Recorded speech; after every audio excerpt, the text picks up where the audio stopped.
I feel play is a superset of all human behavior. So for me, there is no greater station to be in than the play state, and that isn't just in terms of physical movement. That's in terms of all human endeavors leading to progress. Positive progress comes through this playful spirit. That's the reason why adults have such a difficult time with play, because we either forget what that experience was like as kids, or we say that we put our childlike self to one side because we're adults now and we're serious now and life gets in the way. But I had to relearn how to play again as an adult in its purest form. I had to re-experience the joy of movement that I experienced as a kid. I had to explore what active play was like as an adult and realize there is a difference. We often think of playing as something only children do, but allowing ourselves as adults to reconnect with playful activities can be a hugely liberating experience that's also incredibly positive for our health. Darryl Edwards, aka the Fitness Explorer on Instagram, travels the world showing people through workshops and inspiring people through talks about how to re-engage with play in their lives. It was great to really analyse what makes play so important, how people can access it in their daily lives, and I know Darryl's enthusiasm will make you want to find and reconnect with your inner child that can bring so much joy. I started the conversation by asking Darryl what his definition of play is. The definition of play is not the activity that one does, but it's the attitude you have. So it's the mindset you have, it's the spirit that you have whilst engaging in that activity, whatever that activity is. It wasn't a test, but I did look it up before because I thought I'm quite interested what the Oxford Dictionary says is the definition of play. And it says, one, it's to engage in activity for enjoyment and recreation rather than a serious or practical purpose, which I like. Yes. The example of that, though, was, for example, the children were playing by a pool, and we'll come back to that. The second definition was to take part, in brackets, in a sport, and the description of that being I play badminton. So I've got a few things that I want to break down there. Okay. Why do you think that always when we talk about play, it's always about kids and not adults? One, there's a social and there's a societal pressure as we age to play less. And I think as adults, we rely very much on the first definition in the Oxford Dictionary.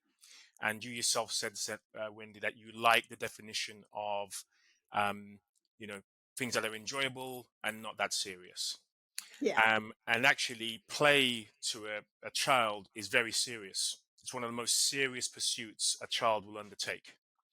And as adults, we look at play as something which is frivolous, which is something that is a hobby, is a pastime. It's something we do when we've got the serious stuff out of the way. And that's why my emphasis on play, which is a very holistic definition, is it's the attitude you have. So you could hammer a nail into a wall and do it playfully, or you could do it very seriously and very mundane and get no joy from that. But that choice is really up to you. Yeah. and the outcome you're looking to seek.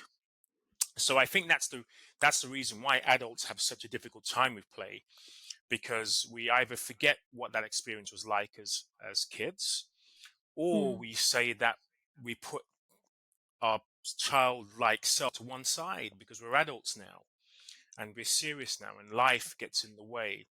But I had to relearn how to play again as an adult in its purest form. I had to re-experience the joy of movement that I experienced as a kid. I had to explore what active play was like as an adult and realize there is a difference. between my child-like version of play and myself as an adult, because my functional capabilities are different. Yeah. My cognitive abilities are different. So there is a difference. Unfortunately, most humans are play deprived. That's our kids as well as ourselves as adults. And we connect it, play, often to the second definition. So I play a sport. Yes. And we are potentially limited by that because often at school we are encouraged to play sports and we are asked to do A, B, or C. And there's no alternative that's about sort of discovery through play. Because that's for the playground. That's a different Yes. thing. That's just Yes. something you do otherwise or not. And if you then define yourself by your ability, as kids often judge each other in those sports, then you might start to then address yourself, especially later in life, as sporty or not. And Yes. therefore, if you don't even feel that you're sporty, then why would you even go to think about play and moving in that way? And therefore, and I'm sure you come up against this a lot with the adults that you work with and that you speak to, that they don't feel they have it in themselves anymore. It's not that it's hidden or lost. It's just not there because they don't feel like they have either the confidence or the capability. Yeah, so yeah, it is a restrictive definition for sure. I played a sport, but even if we think about the adult variations, we also play chess, we Yeah. play board games, we play cards, we play video games. So play isn't just of the physical, i.e., playing sport. So it doesn't take much actually for people to realize that even your physical education back experience right of Yeah. being forced to play a structured gaming activity, a sporting activity. And so because I wasn't very good at sport, that basically means for the rest of my life I was one of the persons who weren't picked, didn't have that capability. I'm no longer, and because of that I no longer play. But again, if we go back to my definition, which is my kind of formal definition, it's not the activity, it's the attitude that one has, then most of the things we engage in on a daily basis are playful. And this is everything from the conversations we have. So having some banter, that's Yeah. playful, right? Watching comedy, playful. Laughing, playful. We're engaging in play, flirtation, playful, Mm. right? Mm. Appreciating art, playful. Imagination, reading, literature, playful. So the problem is not whether we engage in play or not. It's because we do. It's, do we recognize it as play, Mm-hmm. and do we appreciate that pursuit, that craft, that act as something which is playful? And most of us don't. So because of that, because of this lack of appreciation, we are undermining our natural ability to play. And so we have these ludic genes. We have these genes that are primed through playful behavior, that are part and parcel of our evolution, that exist in the rest of the animal kingdom, that are not Interesting. that are not switched off just because Okay. they become adults. So in the adult, um, um, you know, in adults in the rest of the animal kingdom, we see play exhibited all the time. Dogs don't, stop being puppies and go, oh, that's it, no more playtime for me, right? Yeah. um, you know, Horses, birds, fish, you name the animal, they exhibit playful behaviors, and they existed well before humans play as a part of our evolution. So I suppose I have an advantage because I've studied play psychology. It's one of the pillars of my method, the Primal Play Method. So I could easily explain the whys. But in Mm. terms of the practical experience, if we recognize in our day-to-day behaviors. The conversation at the water cooler in the office tends to be playful, right? Gossiping, playful, may not be nice, playful, right? As I say, art, comedy, visualization, imagination, creativity, all of those endeavors are playful, right? So, Scribbling, jotting things down in your notepad when you're trying to concentrate on something more productive, doodling, that's also playful. so So yeah. tapping into that as an adult, it's easier when you've got kids because you kind of watch them and you Yes. are inspired by them, or hopefully also you get down and play with them and you get involved in the imaginary games and Mm, you move around being animals, as you yes. love to get people to do, and so on. But Yes. then when that phase of life has gone and perhaps you haven't got kids anymore, you haven't got grandchildren yet, how do people then, even if they sort of feel that lightness and playfulness in life, how do they tap into that to get them to then move more if they Mm. are resistant to bringing that into movement and connecting the two? Yeah. So, play tends to be um, an act that you want to do, not a force to do. So if you really feel as if play is not the thing for me, then play will not be the thing for you. It's as Okay. simple as that. Yeah, Because it's another one of our emotions. It's an emotional response. So it's a mhm. bit like saying to someone, you know, I never get angry. Like, what, really? I never get upset. I never laugh. I never cry. I never, I'm never jealous. I'm never envious. Of course you are, and of course you do. It exists. It will happen at some stage, sometimes on a daily basis, sometimes several times a day. It will happen. And so when people say, I don't know how to be playful, it's not we don't know how, it's a decision we make. Either intrinsically, we don't see the value in being playful. We decide we want to do what we regard as being more serious, more productive, etc., etc. And I can talk why that's detrimental, because actually you can be more productive by being playful than less. Absolutely. It can be more serious, as I discussed. So it's the stuff that isn't serious is not a good definition of play because it discounts the majority of the play experience, which is serious.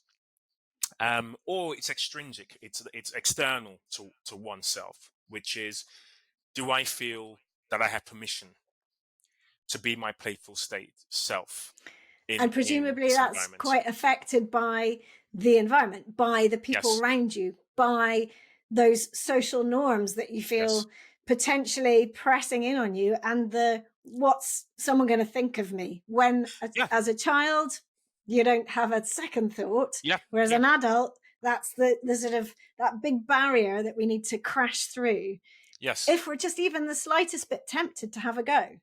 Yes. And if just like yourself, Wendy, and for many people watching, if you have this curiosity to want to move more and to be more adventurous in movement, y- you've already started on this playful Yeah. path.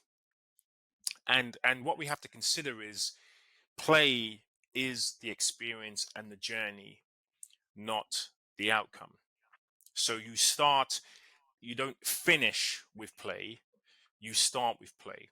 So if you have that question, oh, you know what, I don't like exercise, but I wish that I want to move more. I have a desire to move more. I don't like conventional exercise. I want to move more. My body is a vessel that needs to move. I don't want to be sedentary. What can I do? How can I do it?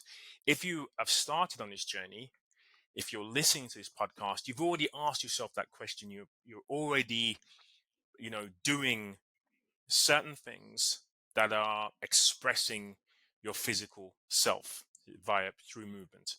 So you've already started on that journey. However, there's a scale of playfulness. So just because you start this journey, you may be very, very conservative in your play state. And even within this space of movement, we do what we feel is acceptable, right?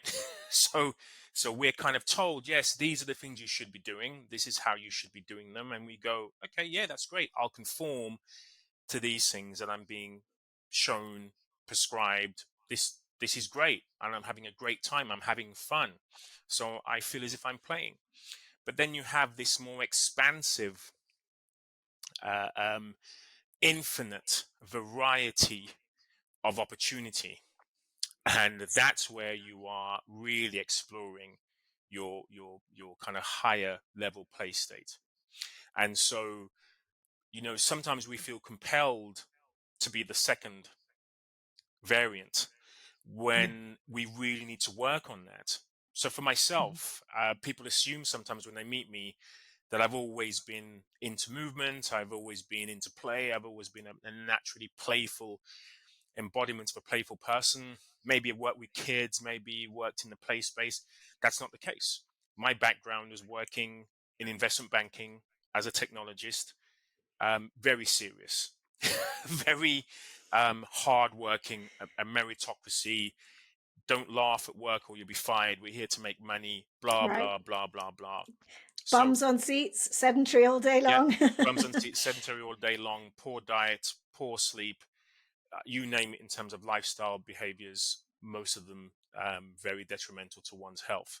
So I had to relearn what it was like to be playful again because most of my playful behavior was suppressed.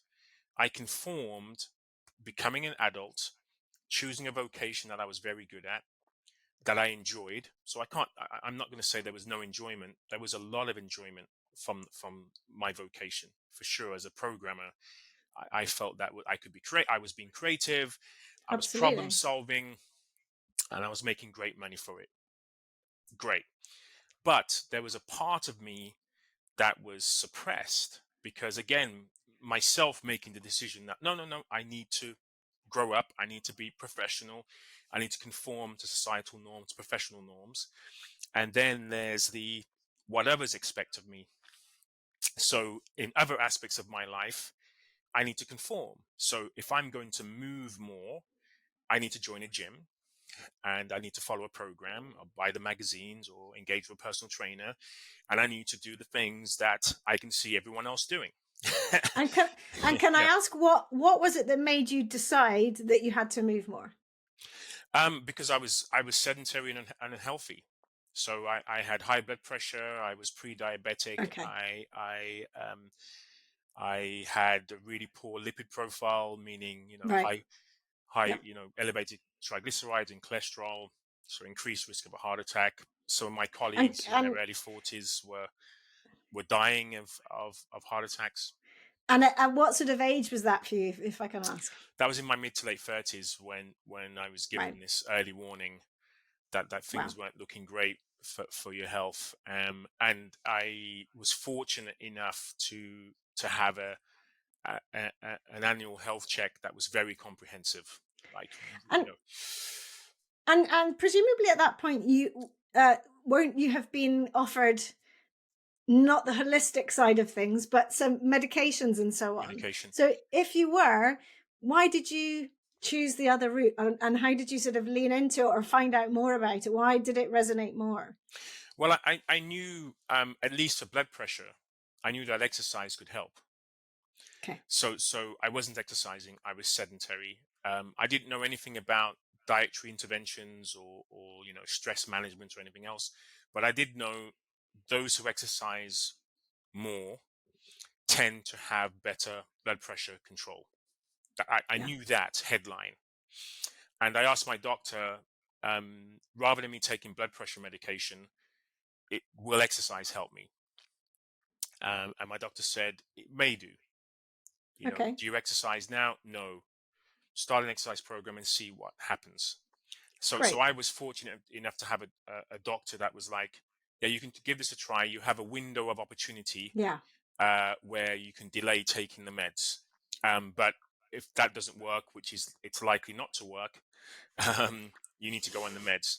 So I started exercising, and my fitness improved, my health markers improved, and that's why I became known as the fitness explorer, because I was exploring all these different fitness. Okay, I've always wondered where the name came from. Yeah, so Yeah, that's your Instagram handle. Yes. yeah. So I was exploring all these different fitness modalities, whatever I enjoyed, and the more as I was experiential, the more I was engaged with that, the Okay. more different it was to the convention of 3 sets of 10 in the gym.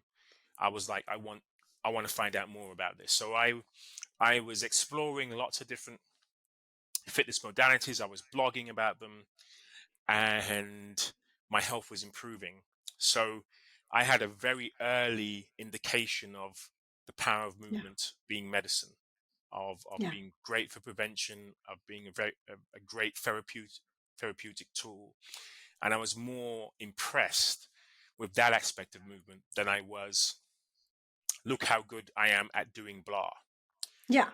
So proficiency of movement was secondary to the function of movement and its ability to improve one's health physically, emotionally, And and mentally. presumably also how you felt in yourself. Yes. So yeah, the physical, emotional, and mental benefits of movement. So I initially, because I had this desire to improve my health physically, that was my first objective. I need to get these markers down. I need to change my life to improve my health. So initially it was about my physical health, but the more I explored the power of movement and physical activity and looked at the research and exercise physiology, which is the second pillar of the Primal Play Method, then I understood the myriads of benefits, the hormonal benefits, the feel-good hormones that are activated through movement, as well as the physical benefits. I also understood the social and emotional health building benefits of movement as well in group settings. So all of those areas being transformed through movement as an intervention um, leached into my sort of bled into my approach and my philosophy, and play psychology became the third pillar. So this became the most important aspect of how I can deliver my message.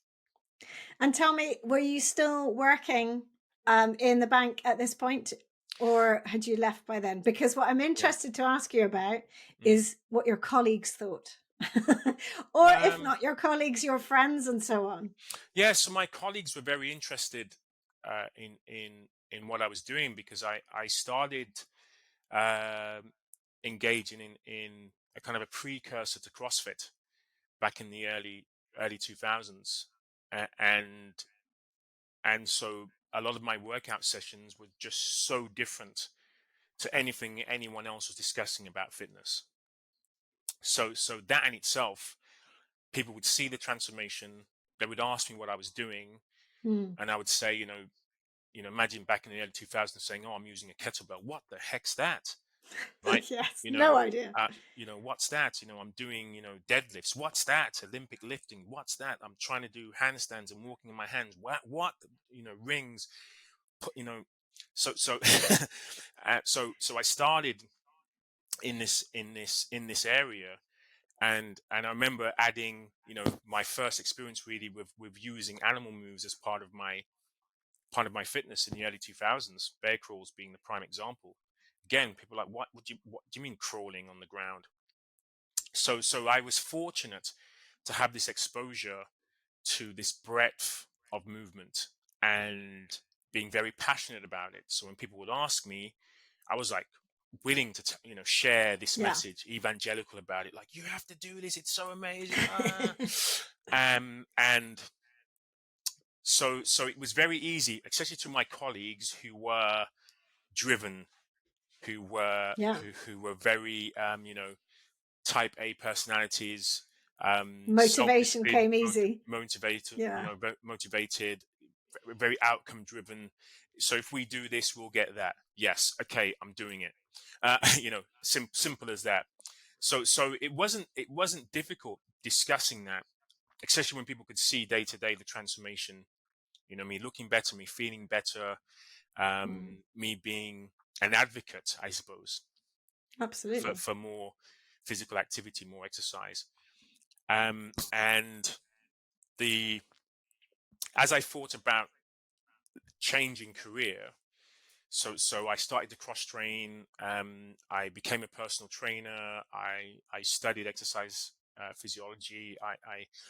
I realized there was more to me than what I was doing at my desk. I wanted to follow my passions, and so I started blogging in the late noughties, so about 2008-9.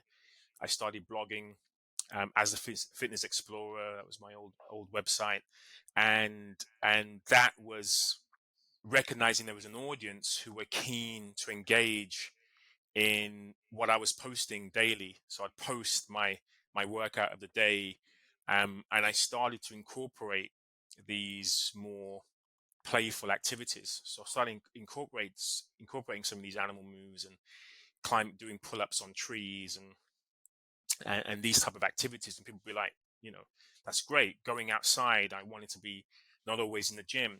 So it was a natural evolution of entering the outdoor space with movement. And I was interested in evolutionary biology, ancestral movement patterns, as well as the diet. So that also was an important push in this direction of, it's important to be outside. It's important to get some vitamin D from the sunshine. It's important to be in nature, and we have to consider that we're biophilic, and we have this love of nature in terms of biophilia. And so all of this sort of it was all making sense to me. So the biggest push I would say is being asked to write a book in 2011, 2012, based on the work on my blog called Paleo Fitness.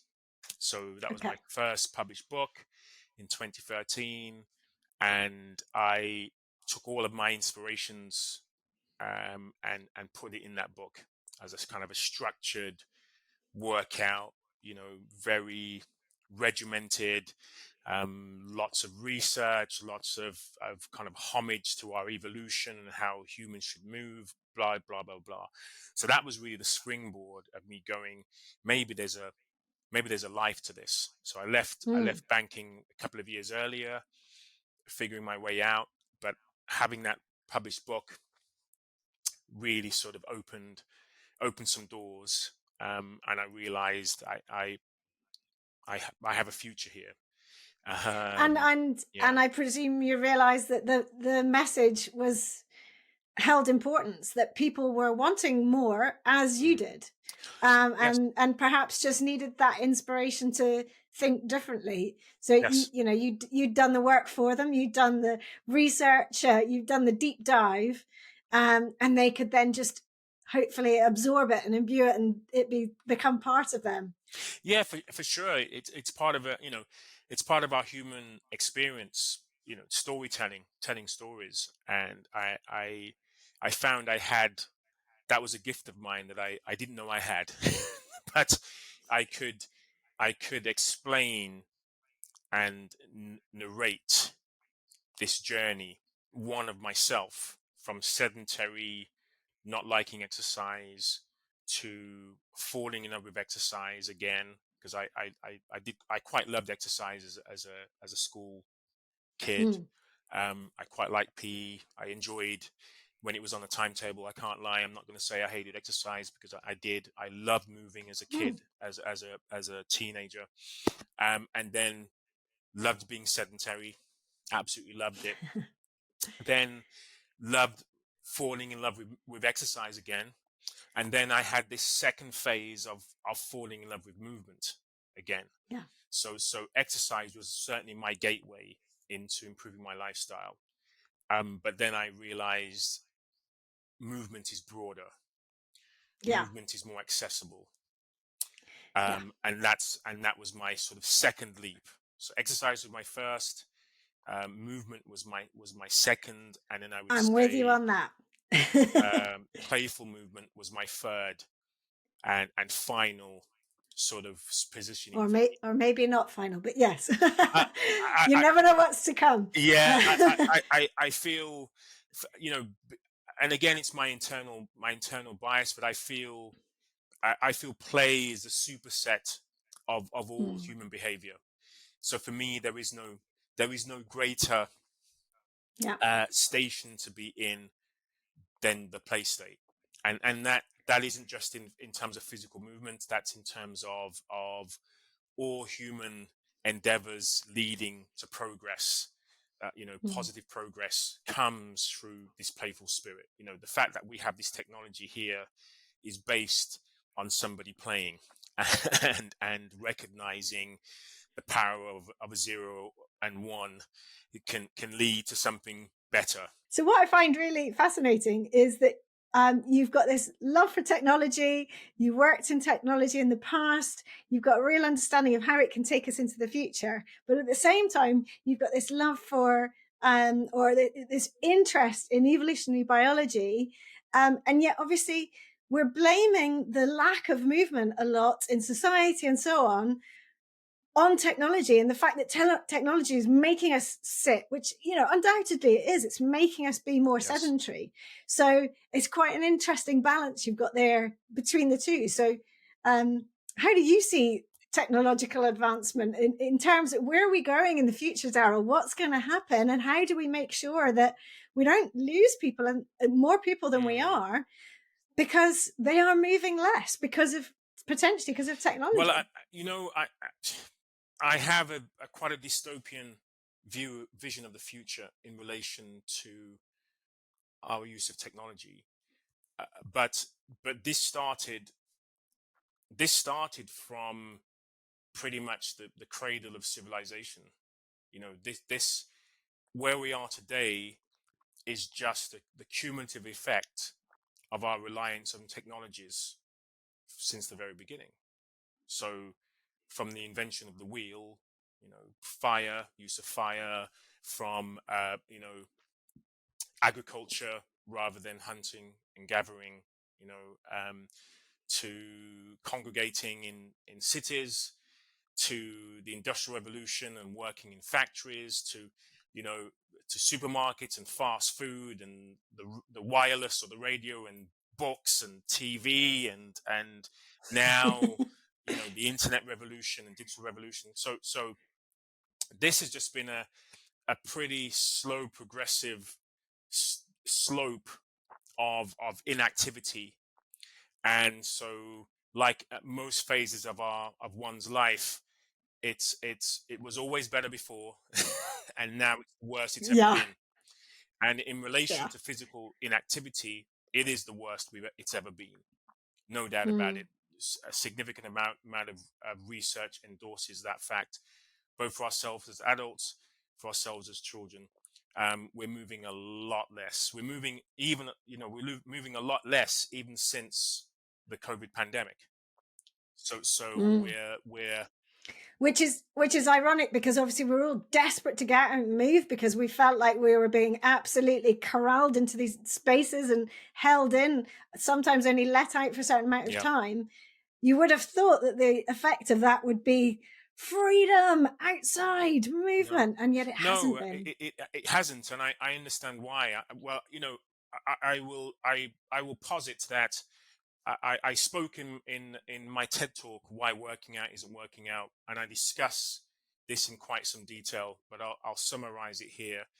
Is one, our DNA, we are programmed for convenience.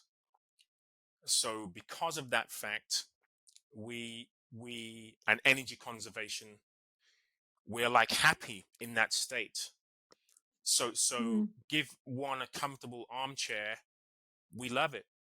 Make us feel comfortable, we love it. Give us convenience. Hey, click this button, get food delivered.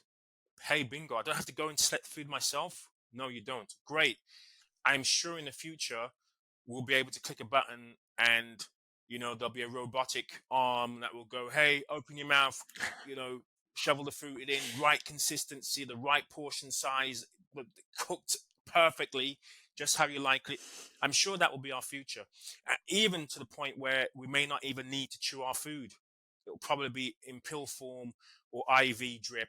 Perfect nutrients available just for you, customized. I'm sure that's where the future will go.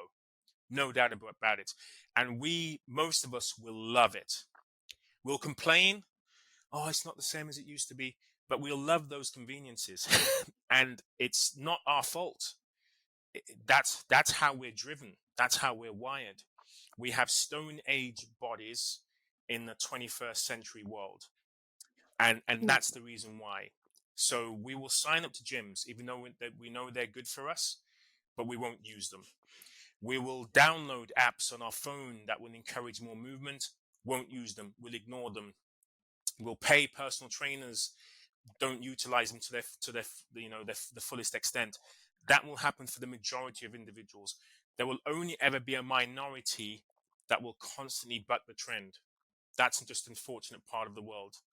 And that's why the successful industries will cater for the majority who love convenience.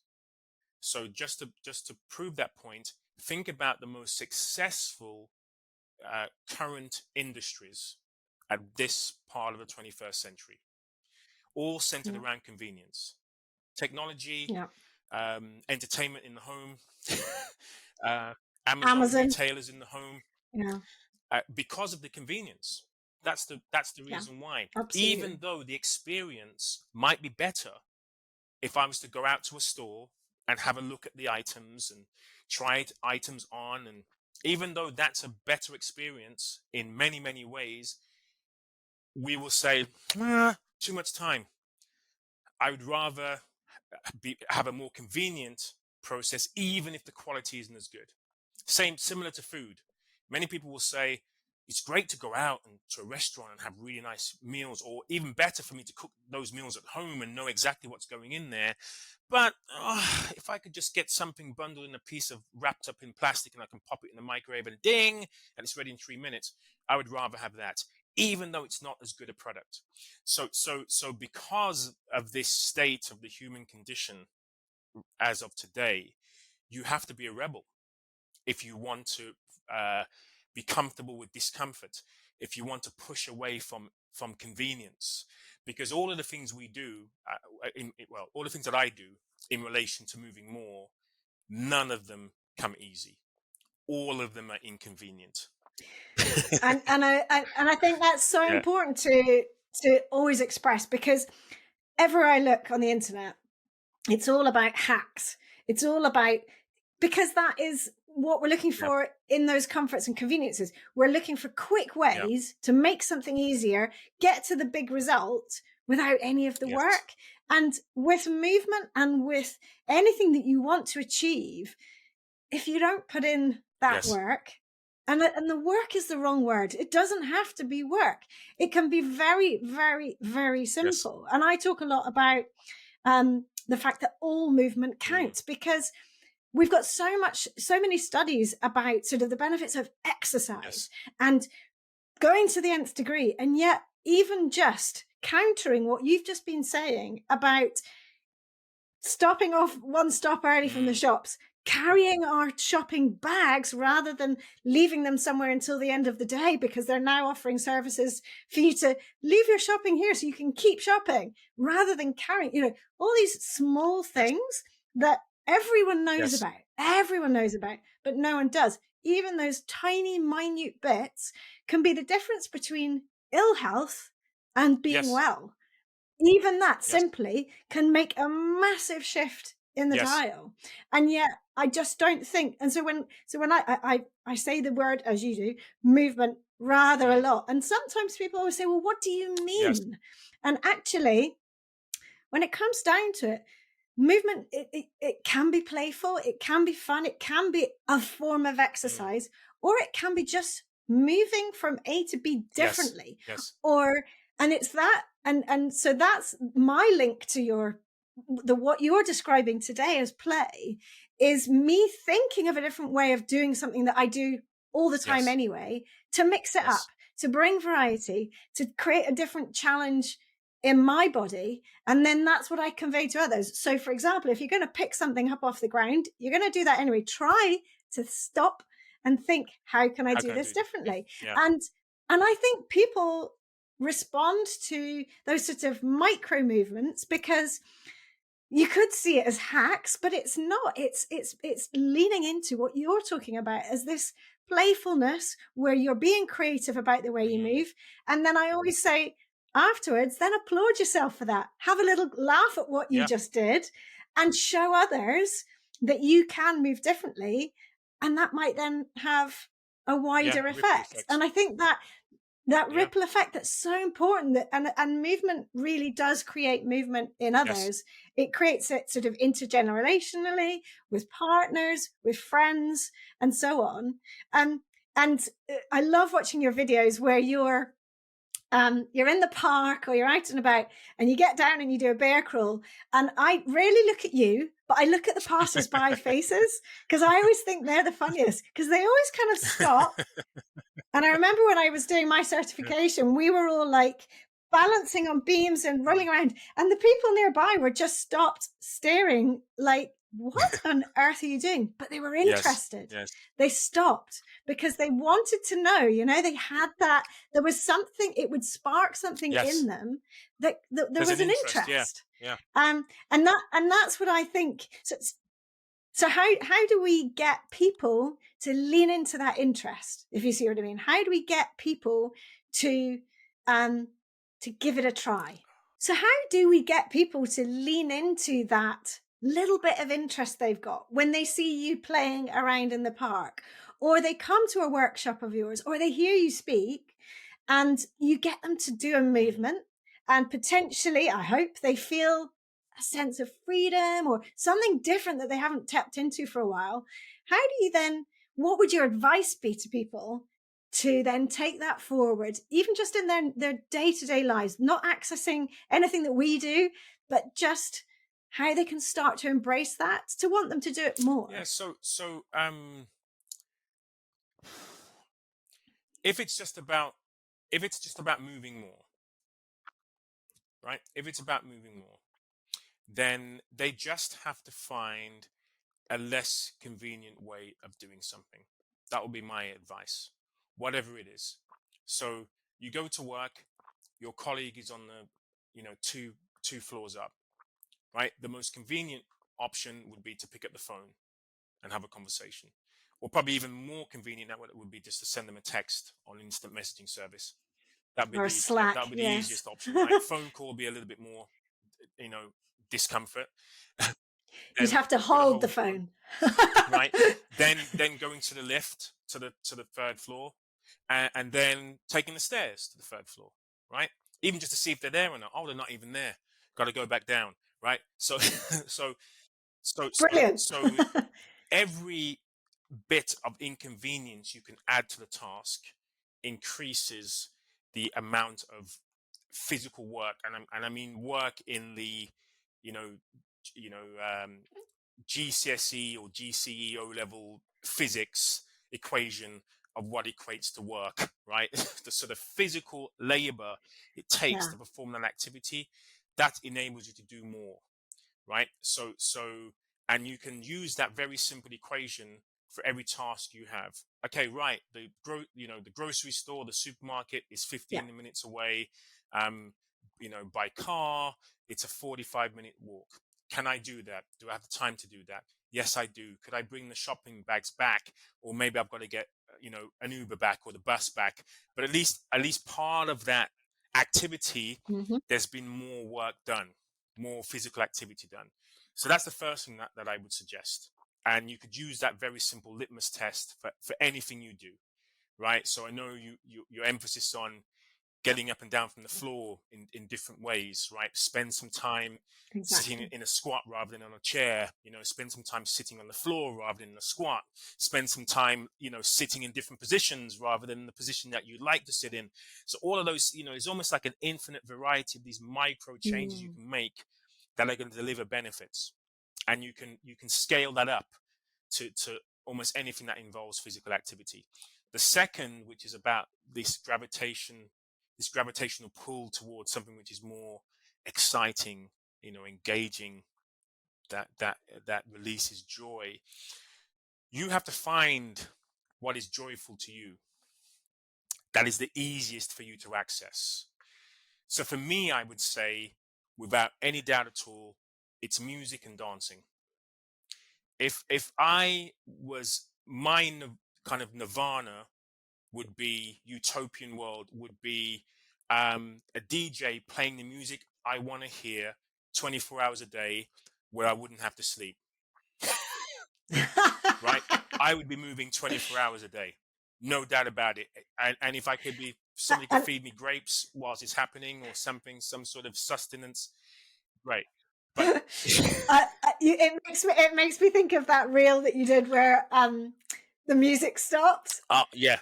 And I think that reel was pretty successful, because everyone could see the massive disappointment in your face of what? Why? Almost like, I'm just going to keep going just in case.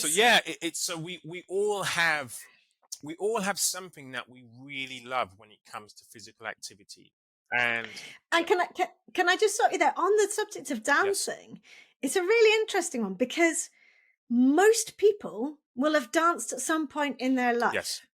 And most people, some will like it, some will not like it, some will like it in private rather than in public. But most people have had some sort of experience of it where they will have found the playfulness and the joy and the flow in it, as compared to pretty much anything else. Actually, it's one of the things that has that as a real core to it. So it's really brilliant that you bring it up, because ultimately, if people are sort of struggling to sort of get the nuance of how it feels to be more playful, then thinking of that point in their life when they've been dancing and they've got carried away in the music and they've forgotten about what they're doing with their body, but they're absolutely moving, is a really good way in. Yeah, it's a great way in. And I mean, again, if it's in private, great.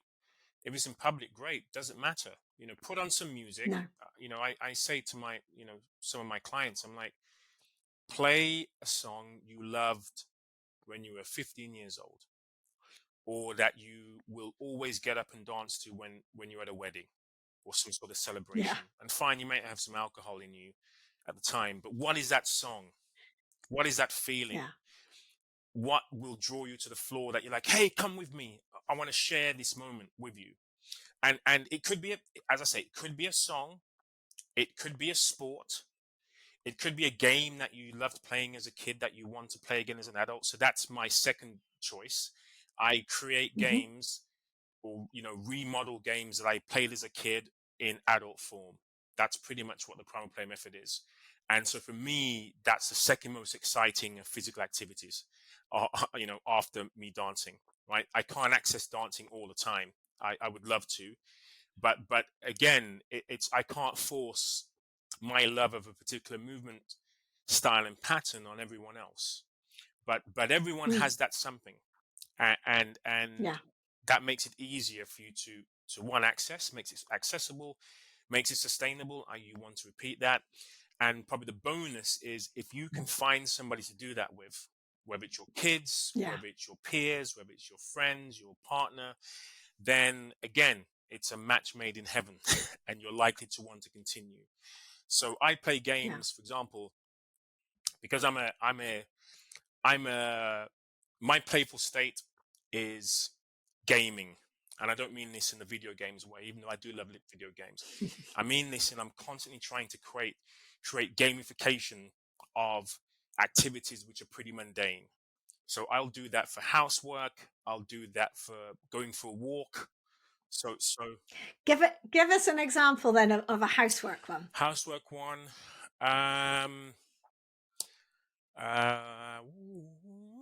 Housework one will be would involve music, right? So I do best at housework when I'm on my own.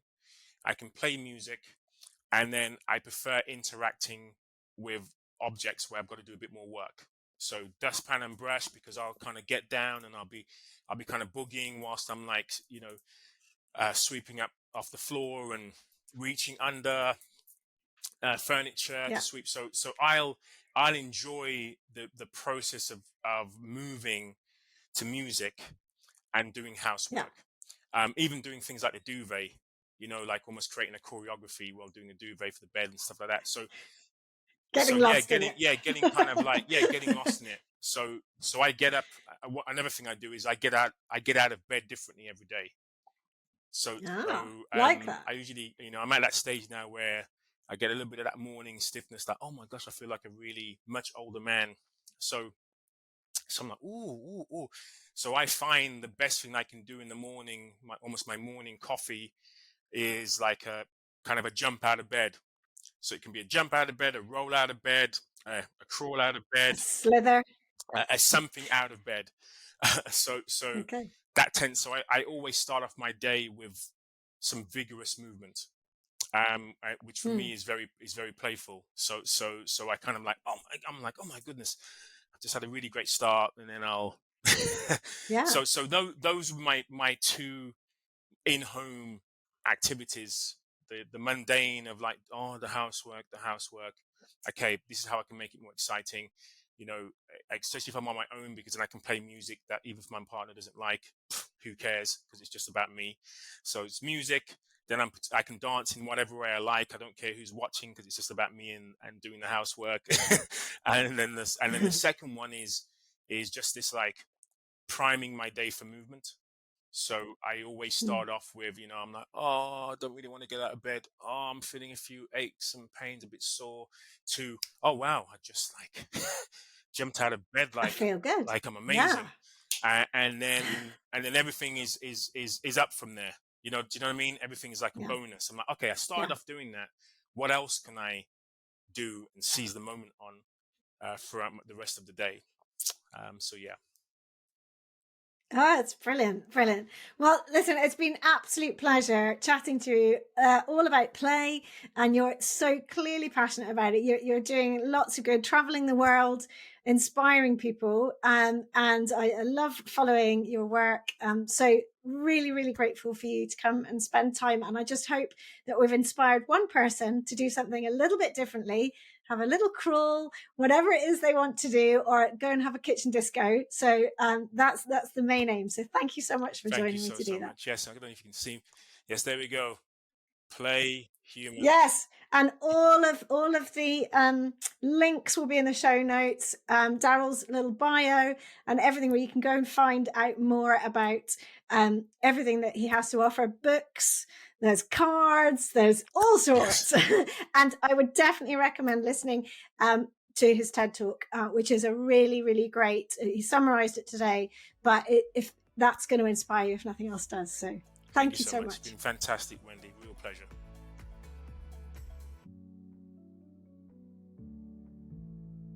I hope you've enjoyed listening, and if you have, you can help by doing 3 things. First, press the follow button to tell podcast platforms you want to listen again. Second, please give the show a 5-star rating and leave a review about why you liked it. And third, I'd love you to share it with friends and family or on your socials, for which I am truly thankful. Finally, if this podcast is making you want to start reclaiming your own movement, join me in the Reclaim Movement membership for classes, both live and by replay, and countless videos of mini movement breaks to add into your daily life, covering practical and fun, important natural movements. Visit reclaimmovement.co.uk/membership to get started with your 7-day free trial. See you for the next episode, and thank you so much for listening.